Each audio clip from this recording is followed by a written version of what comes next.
The word jihad is mentioned in the Quran about 41 times. The words mercy, peace, and compassion are mentioned about 355 times. Yes, come in. Come on in, Riaz. Sit down, please. Contrary to popular belief in most Western cultures, Islam is a religion that preaches peace and tolerance. Yes, Patricia.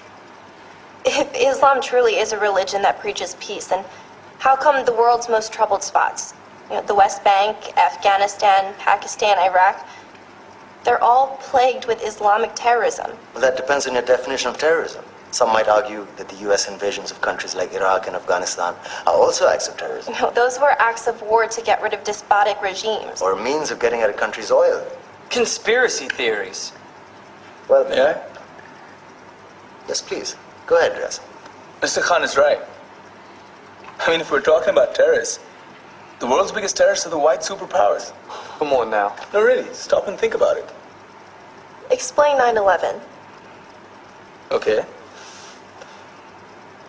Do you know how many people died in the Twin Towers strike? Around 3,000. And do you have any idea how many people died in the bombing of Afghanistan? Take a wild guess. More than 15,000 people died. And that's just conservative figures. About 50,000 tons of explosives were dropped on innocent civilians. Men, women, children. Yeah, but that was because of the Taliban. Now that you brought it up, did you know that the Taliban was a creation of the CIA to fight the Russians? Whatever. They were still harboring terrorists.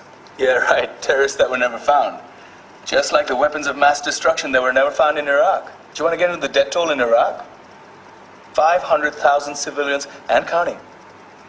And what do Britain and America say when they don't find these weapons? It's simple. They just say sorry. And still refuse to relinquish control of these countries. What are you trying to say? What I'm trying to say is that just because you're American, wear a fancy suit, and call yourself the president, doesn't make you any less of a terrorist. I'm saying that if you don't stop meddling in other people's countries, you will face a backlash. If Muslims like you feel that way, then why don't you get out of our country? We will. As soon as you promise to leave ours.